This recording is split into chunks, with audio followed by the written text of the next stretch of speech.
This is Diabetes Connections with Stacey Sims.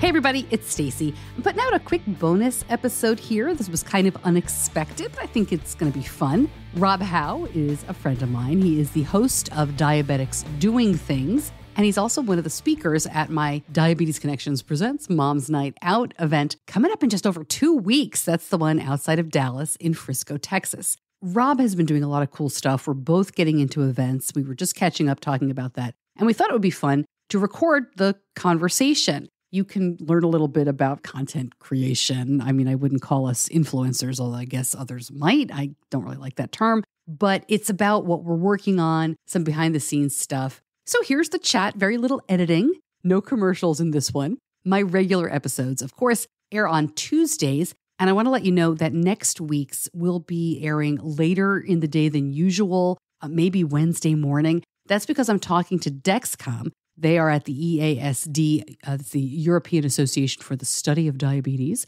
And I'm talking to them from there on Tuesday morning, and I'm going to turn that around as quickly as possible. If you're in the Diabetes Connections Facebook group, definitely let me know what you would like to hear. I've got a post up all about Dexcom, so give me your questions for them. All right, as always, this podcast is not intended as medical advice. If you have those kinds of questions, please contact your healthcare provider. This is a different episode. So welcome, Stacey Sims, to the show. Welcome back to another episode. I think when I think of people in the diabetes community, and this is a pretty small podcast world for people who have been podcasting for as long as we both have collectively in diabetes. There's only a few others that have been doing that. And I also just love working with you in general. I think, you and I are media people at our core. And so we connect on that. You self-proclaim the world's worst diabetes mom, but I think that you are the diabetes mom who's got it going on because you are creating opportunities for other parents, telling stories for people with diabetes, and you really have that caregiver perspective. And I think just talking with you over the years has opened my eyes to everything I thought I knew about caring for diabetes, but through someone else. So I just really appreciate that. And I also love collaborating with you. So let's start from there. Welcome back, Stacey Sims. Well, thank you so much. And I feel the same way about you. And it's like the last thing you said there, too, about how much we've learned from each other. Because when I'm lucky enough to talk to adults like you, I can't tell you how much it's helped my relationship with my son. I don't know anything about living with type 1 diabetes. I know what it's like to be a mom of a kid with it. But to talk to somebody like yourself who's so open about it and honest about it, I think has really helped my relationship with my son, who's now, he's almost 19 years old. He's a college freshman. Diagnosed just went off to college? Oh, yeah. It's good. How was it? I remember my mom dropping me off, and I had only had diabetes for 2 years at that point. So I think there's a lot of real, I looking back, I give her a lot of credit for how she was able to let go, but it was tough. It's tough. It's tough. I think I'm doing better than I expected. Benny says I'm doing fine.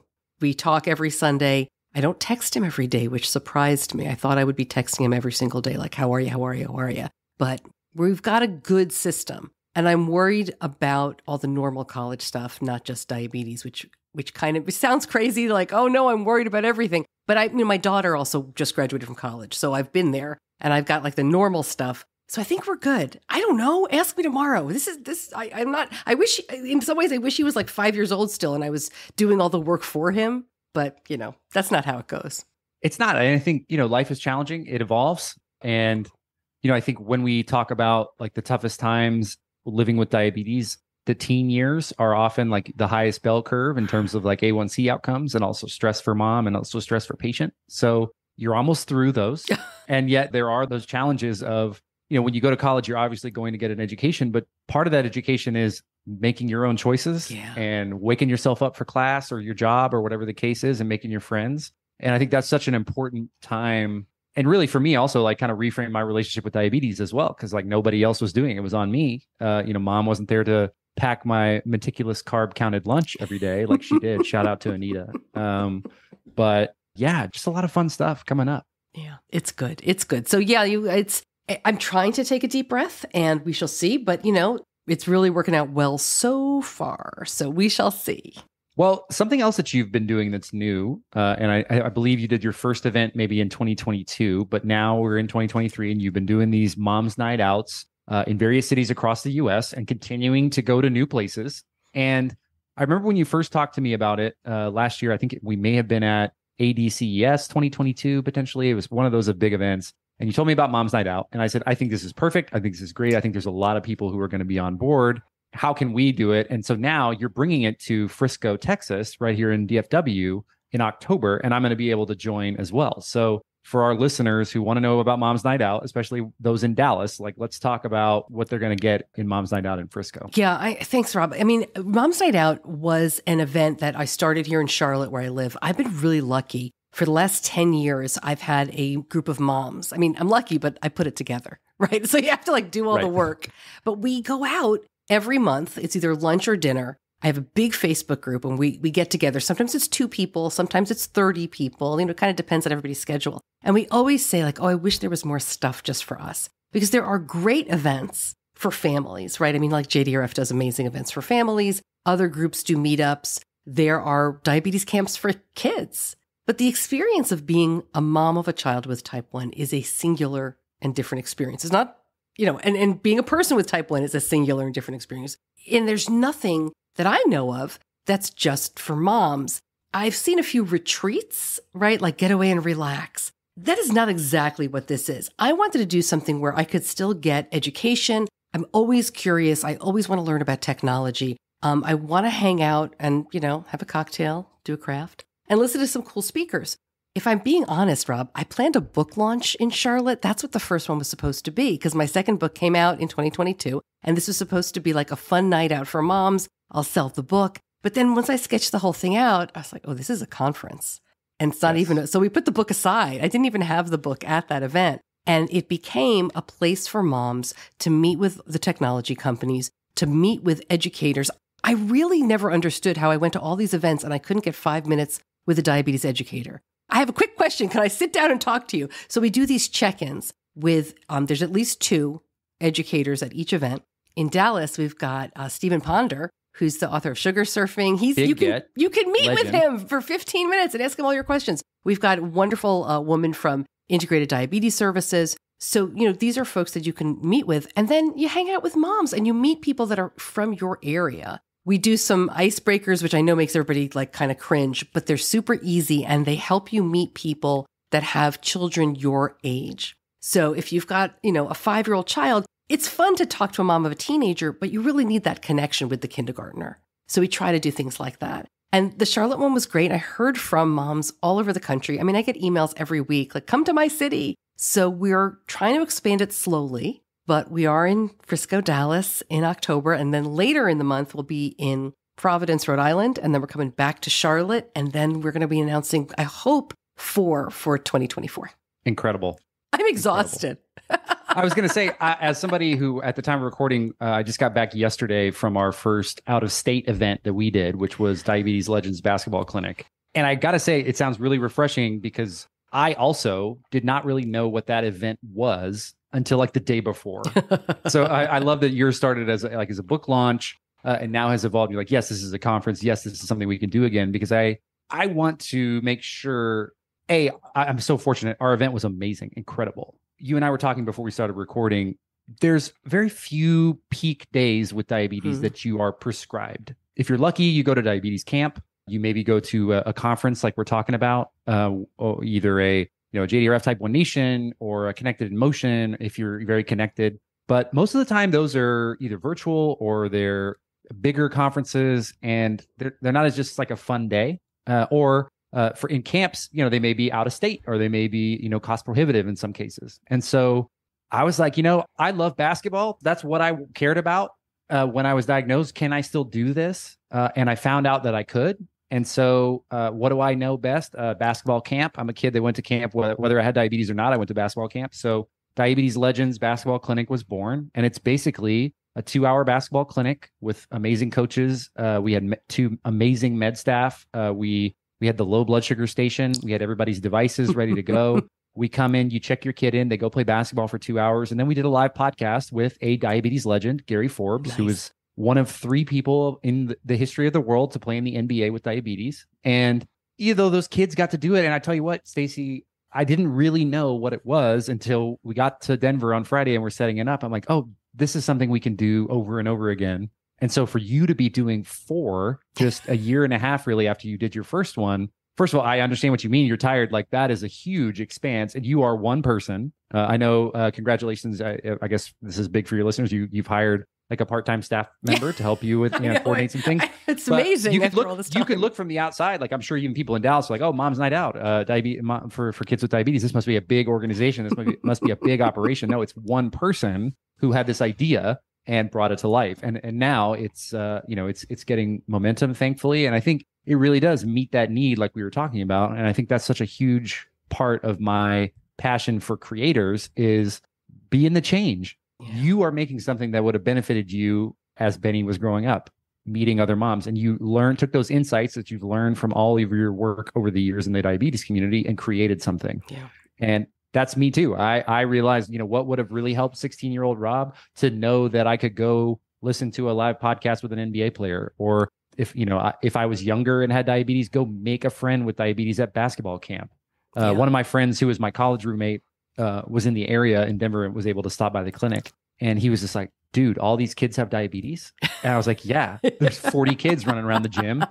They all have diabetes. They all have different devices on. They're all talking about it. I think it was good for the parents to see as well, because probably 12 of the 40 kids came out of camp and checked their blood sugar or got a juice box or a Capri Sun and then checked themselves back in. So it was really normalizing just taking a break, which is, often not the case.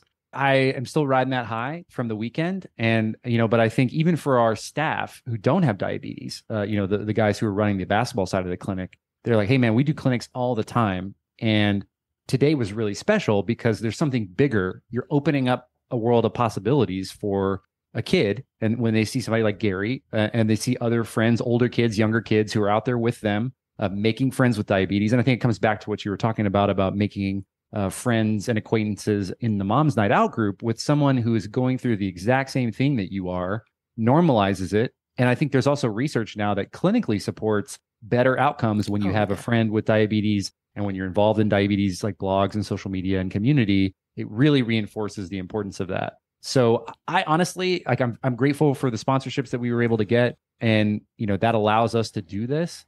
And I was looking at it, I was like, man, I don't know if I could spend better time than to make 35 kids or 40 kids a day on a Saturday in September. That was more impactful to me than hundreds of podcasts over the years, I felt. But it was cool because it evolved, and it was like, okay, well, what can we do? We challenged ourselves to do these events, and now I think we found one. And that's cool. I'm excited to do more. Yeah, with basketball, it's funny too. Benny played every sport for 3 seconds, right? As soon as we would get used to it, he would switch. And basketball was the one, I hated basketball because, first of all, Benny is not built for basketball. He found his love in wrestling. So you can tell, different body type. He's a big guy. Big dude. But now powerlifting. So totally different set of issues. But he was low all the time. I don't know how you play basketball with type 1 diabetes. And obviously you do. But before you do. What were the tips that you gave the kids?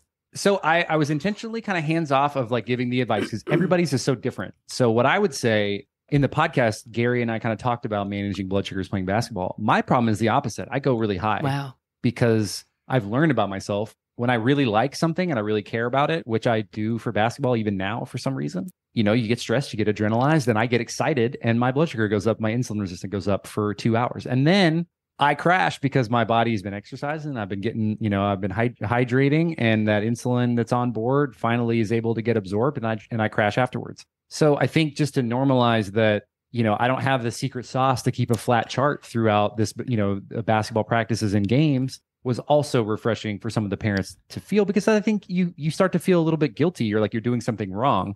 And the reality is like everybody responds to exercise a little bit differently, and you just got to be as prepared as you can. Yeah. I will never forget. We had just gotten a continuous glucose monitor around the time that Benny started playing basketball. So he must have been about 9 years old, and we didn't have Share because it didn't exist yet. But I was sitting in the stands with this receiver going, this is amazing. And then realizing like, oh my God, this kid is going low all the time. It was just a funny mishmash of, confluence of events. It's like he started playing basketball, we got a CGM, and he was always low. Well, we had a couple kids who were going low during the camp. They came out. One of them had to have more juice boxes than he was used to. But as soon as they felt good again, they popped right back into the they drills, make it work. And they made it work. They make it work. And that was a big learning for me too, because I think, you talked about it. There is no singular experience as a parent. It doesn't translate exactly to the patient experience. And I realized that there really is no detail too small when you're dealing with kids with diabetes to help make the parents as at ease as possible, because they juggle a lot all the time. Yeah. And I think they also know their kids, and they know they know what they need. And I wanted to give them at least like leeway to do that, but also make sure that if they wanted to completely get hands off and like take a breather and maybe have a sandwich, that they could do that for the 2 hours that. It's funny. I was talking about those meetups. I just had one with a newer mom. Her son was diagnosed last December, and she hadn't come to any of our meetups yet. So she's coming out of the house now.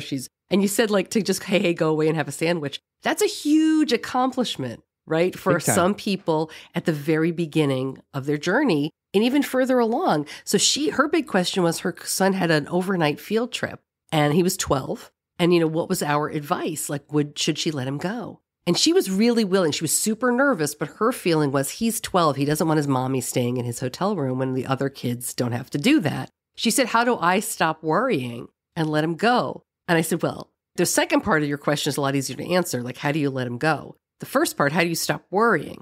I don't know. I don't have that answer. It didn't occur to her. It was, and I may not be telling it in the right way, but it was so reassuring to her in a strange way to know that, she's not supposed to stop worrying. She's just supposed to figure out how to get through it.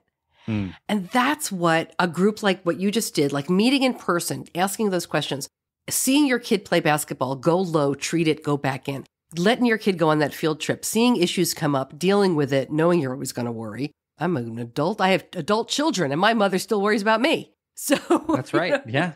It's something that I think you can't get on social media. You can get some reassurances, but I think that in-person mix is so important. And I felt passionate. That's why my show's called Diabetes Connections. I have felt passionate about that since day one. Like I needed that. And I want to help other people get it too. I'm glad you said and stressed the importance of in-person, because I think what's happened to me recently is I got to go to ADA. I saw you at ADA, ADCES, Children with Diabetes Friends for Life. And it feels like diabetes events are back. Yeah. In a way that they haven't been since before the pandemic. And I think that's really important because we start to look at these numbers, and you said social media is great. I love meeting other people online. I've actually been doing a cool thing recently. In August, I met a lot of my friends online that I've known for years in person for the first time. And that's important to me to kind of check that off. That's like a really big threshold to cross, right? But we get this idea that we have to be at big events, where we have to reach thousands of people or millions of downloads or whatever the case may be.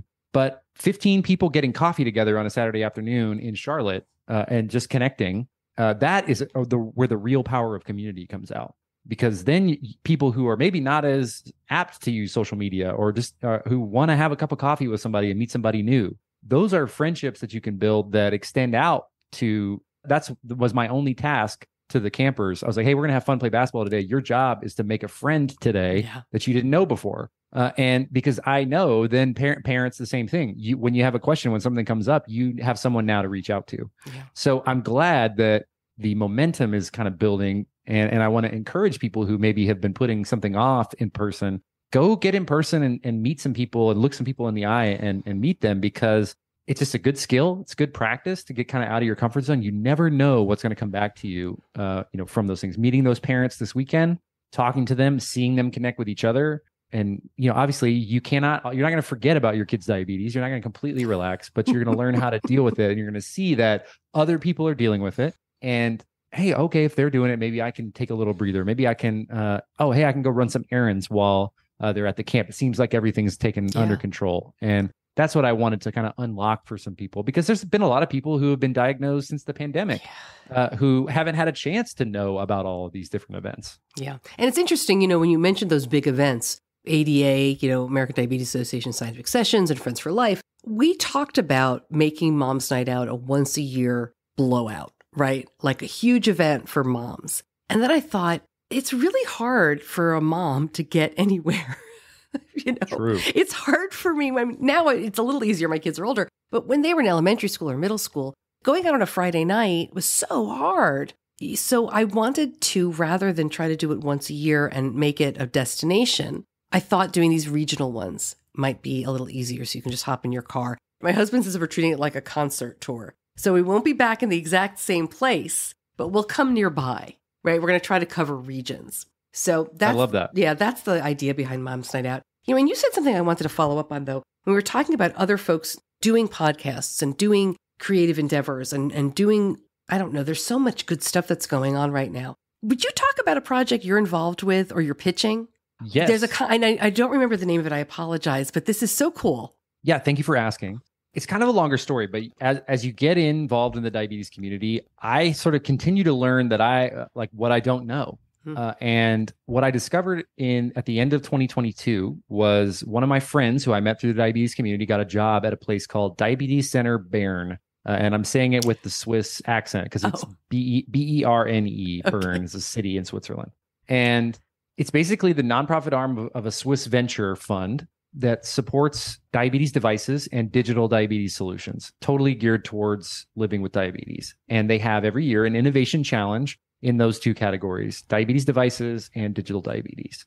So submissions were open and they were like, okay, it's a grant prize. Like if you win and are selected, your prize gets $100,000 in a grant funded to make it happen.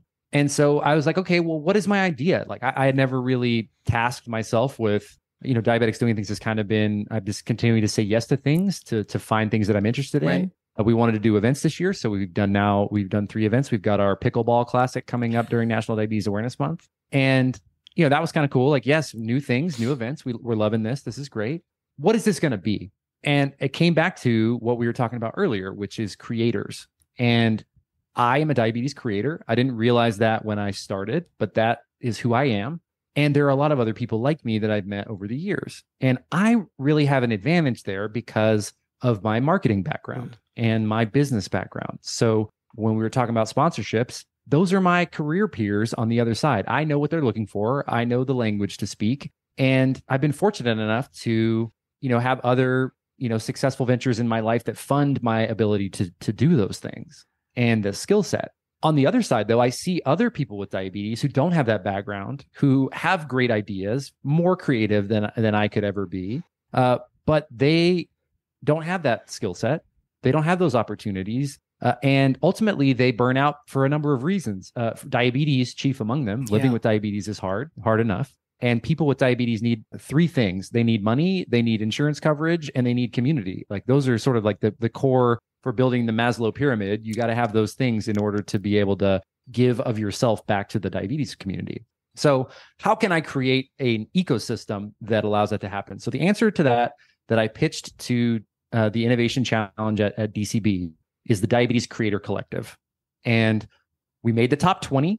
I think 50 or so submissions went in the first round, and we made the first cut. And it's effectively a creator platform for diabetes creators and brands. So we can connect you with bounties. So if a brand is running a National Diabetes Awareness Month campaign and they need a video about multiple daily injections, you can opt into that as a creator if you meet the criteria, and then you can get paid once you create it. And we will serve as the clearinghouse. And that's on the media side. That's really an easy transaction, how we build that business. But on the other side, which is more important, is the bottom up side, which is where if you're a diabetes creator, you can opt into our community, and you can also get opportunities like we talked about from brands and from other diabetes creators.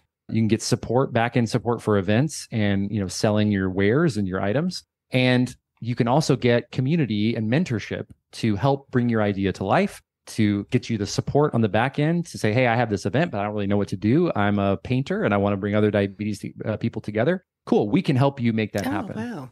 But the underlying technological side of it is that we do it on the blockchain. And the reason that we do that is to cut out some of the platform transaction fees. So when you're looking at Meta subscriptions, take 40% off the top.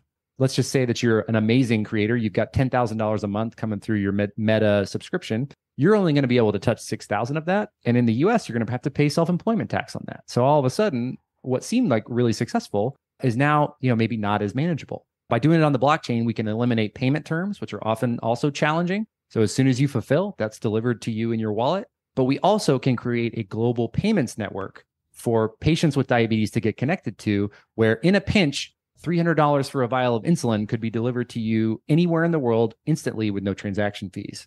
I think that's what is my sort of subterfuge of what I'm building here is a global diabetes payments network that brands can get connected to, that community members can benefit from, not just from, paid advertising opportunities, because not everybody wants that, but also to support other creators and get involved in little pods and give back to that community, and also receive discounts to the diabetes products that they buy in the community, to whether that's diabetes devices, medical device companies, whether that's apparel or any other kind of brand that's listed, diabetes creator brands, or even conferences like Mom's Night Out or Basketball Legends or Diabetes Legends Basketball Clinic. By being part of that, you can get exclusive access to those things. And so my job now, in 10 days from the time we're recording this, is I've got to convince this jury of medical device experts and diabetes treatment and therapy experts that diabetes creators are important, and that the impact that we could have, because I believe that the next great innovation in diabetes will come from a diabetes creator who currently doesn't have the infrastructure to pull that off. If I could make that change and create an environment where they're able to be more sustainable, limit the burnout of people who are making things for people with diabetes, that's a huge win for me. Wow. It just sounds so great, because I'm thinking about how many people over the last 10 years I've talked to who had great ideas, but need a full-time job, or they come into the podcasting space, just for example, and realize that it's a lot of work and it's a lot of time, and you can't just do it for 10 minutes once a week, right? How many episodes at the time of recording have you put on your feed? I think 590. That does not happen by accident, Stacey. First of all, congratulations. Thank you. We, I think, just went over, we're almost to 300 on the feed. We did like 40 episodes of Tools of Type 1s, but we're inching closer to 300 episodes of Diabetics Doing Things. And I'm telling you, you got to keep showing up. It doesn't just happen. Yeah. And it's hard, though. I mean, I've been so lucky. I started this show when I did not need to have a job. I had left my job, and my husband had a great job, and I was doing it almost just to keep busy. And it evolved into something completely else, but I had the luxury of that time and of the skill set, and of letting it go until I could really make something of it. So Rob, I have to ask you the dumbest question, but it's not dumb, because I know a lot of people listening have the same question. And if you can't explain it in 3 minutes, we'll do our best. Tell me what the blockchain is. Okay. Yeah. So that's usually where people's eyes glaze over, right? Because cryptocurrency, especially right now where we find ourselves in 2023, because of bad actors, because of the lack of investment interest, because the market is down and has been very volatile, has driven out consumer interest or in general population interest in cryptocurrency, which to me is good, because it allows me to see who's really serious about it and about building this sort of decentralized financial community. So the reason that I'm so bullish on it is because I'm part of a golf community called Links Golf, which raised $19 million. They minted some NFTs on January 1st, 2022. They raised $14 million in one day. And as of today, they bought a golf course for our members, and they're giving membership benefits to everyone who is a holder. So I've learned and seen the power of community building in this space. And what I want to try to do is allow people with diabetes to benefit from that. It's really simple. My word of 2022 was skeuomorphic, which skeuomorphic design is basically taking something that exists and just evolving it a little bit. So effectively, what the Diabetes Creator Collective is, it's a mixture of Spotify, Costco, and Creative Mornings. Costco, from a membership standpoint, you pay a little bit and you get a bunch of membership benefits back. Costco's an amazing company. That's how I know I'm getting older, because I love Costco. The Spotify Ringer side, Spotify owns the Ringer, but the Ringer is content and podcasts and videos and articles about pop culture. So I'm thinking that is like the Ringer for diabetes meets Costco, meets Creative Mornings, which is a national or a worldwide organization that has local chapters, which have little councils that allow monthly events for creatives all over the US, all over the world, under the same umbrella. Nice. So we want to create that kind of environment, that kind of membership benefits for diabetes creators, because we know the power of awareness that even a person with 112 followers on Facebook has in their community. The more people doing that, that is how we tip the iceberg on diabetes awareness, ending diabetes stigma. Like, those things have to happen on a one-to-one basis. So the reason we do it on the blockchain, again, is it's transparent. So you're going to be able to see, we'll have a public wallet. You'll be able to see where all the money goes. You also have a governance and voting component. So if we want to change something, it has to be approved with a majority through the membership and the governance.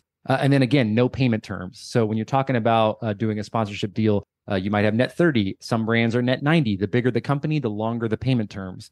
You also are going to get hit with banking transaction fees. You're going to have to pay someone. The blockchain allows you to do that in a really transparent and, believe it or not, very secure and verifiable way. What I want people to be able to do through our platform is opt into a bounty, fill out your information, deliver it, and then immediately, once the chain verifies that you delivered it, get paid directly in your wallet, and to have a really positive user experience built on that. Very cool. Wow. All right, great. Well, keep us posted on this. I'm very excited to see how this goes. I hope you get into the top 3 and win the whole thing, and that'd be great. But this is really interesting. Thank you. There's a lot of amazing people with diabetes who are creating things for us. I think that's another thing for me. The things that other people are bringing to market and the ideas and the execution that they have all over the world is substantial. Oh, yeah. And I think you and I, being very privileged and lucky to get to go see some of the innovations behind the scenes at these conferences. I'm like you. I love to know what's going on in the technology side of things. It's going to be really awesome to get diagnosed. I don't know. I want to be careful how to say this. When you get diagnosed with diabetes now and in the next 5 years is going to be such a dramatic difference for many people than it was 19 years ago when I was diagnosed, or 17 years ago when Benny was diagnosed. And I think that to me makes me really hopeful, because I know people now, I even talked to some of them this weekend, who were using pig insulin 50 years ago. Yeah. And I see them now and they're living their best life. For people who are diagnosed today, life is going to be fine. Life is going to be good, going to continue to get better, only because there are people with diabetes and people who care about people with diabetes really pushing the envelope forward. Yeah, it's amazing. And that's one of the reasons why I do so many technology episodes, because I started Diabetes Connections to do more news, right? I wanted to hear a podcast that was and that's my background, is in television and radio news. And I have now, Rob, I have some people who will not come on my show because they know I'm going to ask them questions. They know it's not going to be like an infomercial. And it's so annoying, but I get it. It's very hard to get some of these folks to come on, because we have questions. Like, if you talk to somebody with diabetes, they're not going to say like, oh, what do you think the stock price will be? We want to know, like, what's that adhesive made of? How deep is that needle going in? What happens if the CGM stops working? What happens to this integrated pump? We have a lot of questions that they don't necessarily answer when they go on like Motley Fool or something. Well, it's very difficult. Being a diabetes creator, you think, so I'll give my own story here. That's my perspective. I was super excited to be able to post sponsored content for the first time. Then I learned about, a lot of the content that we share peer-to-peer in the diabetes community is technically off-label or can't be approved. Yeah. And, they can't legally answer in some cases. And so it becomes a little bit less fun. But then again, that's part of, learning. And I think that within the Diabetes Creator Collective, we can talk about that. Like, what are some of the pros and cons about turning professional as a diabetes content creator? Yeah. There certainly are. Yeah. But also, I think don't get in the ring with Stacey Sims unless you're ready to answer a couple of hard-hitting questions. I guess a couple of questions. I mean, it's... All right, wait, I do have a quick question for you. I know we're getting long here. Yes, yeah. Tell me about your pickleball tournament. Yes. The Diabetics Doing Things Pickleball Classic. All the information is at diabeticsdoingthings.com/events. Pickleball's taken over. Unbelievable. And it's, I guess, the world's fastest growing sport. What I wanted to do was, for years, I've wondered how to get my friends and family who don't have diabetes excited about an event that can help Diabetics Doing Things and help support some of the programs that we're running. Over the years, we've asked a lot of cool questions. I try to be like you, I try to ask the hard questions from time to time and really dig in. We identified an opportunity to work with North Texas Food Bank on totally revamping their diabetes programming. And we need to raise money to make that happen. So it's time to have an event that brings in our friends who don't have diabetes, but care about what we're working on. So we've got the Diabetics Doing Things Pickleball Classic. It's December 2nd. It's at Chicken and Pickle in Dallas, which is a huge pickleball facility with a chicken restaurant in the middle. We're going to play pickleball for a few hours. We've got a fun division for people who just want to come in, show up and have fun. We've got a competitive division for people who want to win a big prize and who want, feel like they want to hold that trophy up and say, hey, I'm number one. And I've already gotten some messages from people who are like, I'm coming for that trophy. I want that thing. So, bring your pickleball. If you got pickleballers that go a little hard in your family, let them know. But again, we're just trying to do something fun with a good cause that's exciting for participants and sponsors and allows us to do the work that we really want to do, which is help people with diabetes, meet them where they are in a way that we hadn't been able to do before. And we were talking kind of before we started recording, there's been about 500 people in the DFW area who've gone through our North Texas Food Bank program who are over the age of 50. They need information. Health equity starts with information, Stacey. And these people aren't getting as much of it. Some of that is that they're not interested in it, but they don't even know where to look. They don't know where to start. So we're going to help meet them where they are, give them exciting programming, opportunities to learn, and just give them some stuff that they have, they've sort of been forgotten. And, I think people like that often get labeled non-compliant or they get labeled disengaged. And the reality is they just don't know where to look. And they have way too many things going on in the rest of their life to be able to prioritize it. So we're going to try to bring some delight to them. So that's what the funds that we raise through the Pickleball Class are going to go for. Got a big audacious goal. We're going to raise $1 million over 10 years. Nice. So we're going to stretch it out. We're going to think about how we can show up consistently to do this year after year.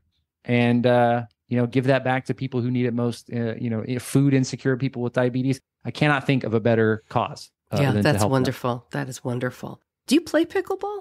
I do. Okay. So it's a sport that you don't have to be a super athlete to approach. I think it's like I think it's kind of taking the place of pool as like the easiest sport to like show up for the first time and be competent and have fun and want to come back. It's not like golf where you're going to be out there the first day and like miserable, or skiing or something where like, you have to fall a bunch of times before it's fun. Pickleball is fun from like minute one. Nice. So I want to encourage you, if you're out there, like to think of it that way. But I'm going to be in the competitive division. I'm going to go as hard as I can.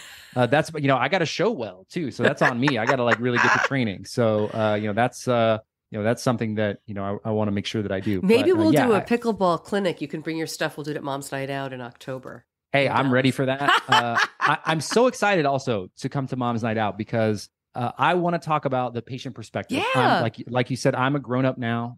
The good news is that your kids with diabetes, they grow up and they live a long life and they can live a long life with diabetes and live well. And so I think I made sure to ask kind of our community on Diabetics Doing Things to, kind of give some things that they would like me to say to caregivers and parents. And some of them are funny, like, hey, don't worry, Mom. If you're getting the Dexcom low alert, I've probably already treated it, so it's all good. And also that out of range sugars are not your fault, parents. It's not a cause and effect always. Sometimes diabetes just is going to diabetes. And like you said earlier, seeing kids go take a seat and go drink a juice box during a basketball clinic, get back up and go back in. It's a great metaphor for what diabetes is like. Yeah. You're going to need some extra accommodations from time to time. Give yourself a little grace. And mom and dad, that doesn't reflect negatively on you. So I know there's a lot of people that really care about the kids with diabetes in their life and the people with diabetes in their life. And I'm excited to connect with them and give them a little perspective. You know what? I drank too much in college at a couple parties.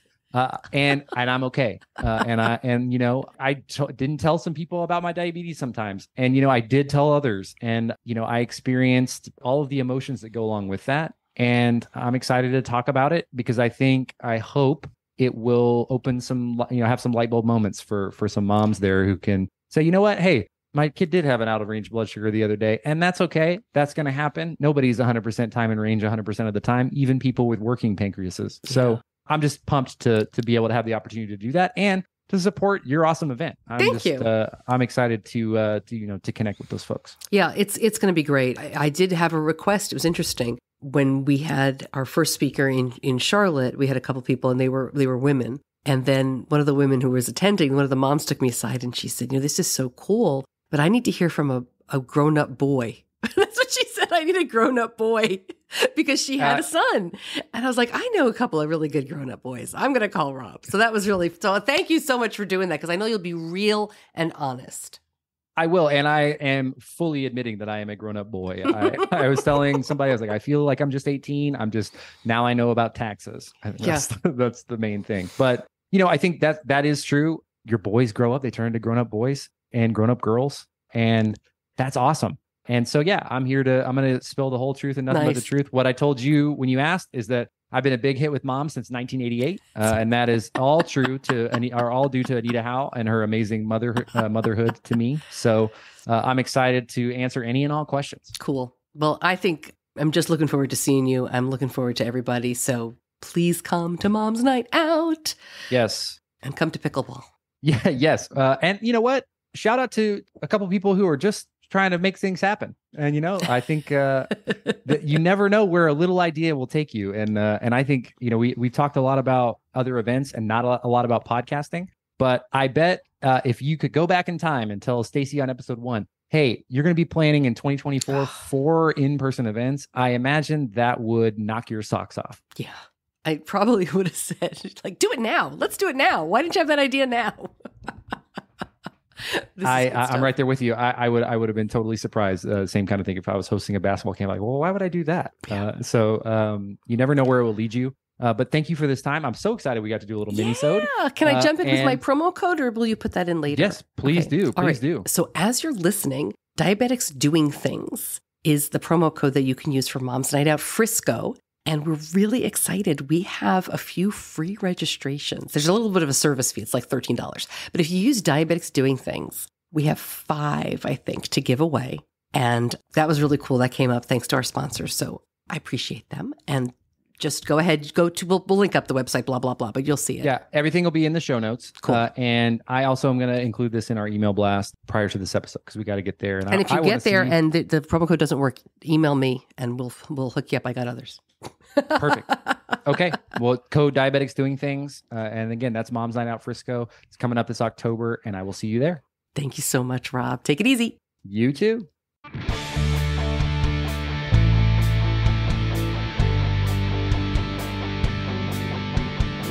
Diabetes Connections is a production of Stacey Sims Media. All rights reserved, all wrongs avenged.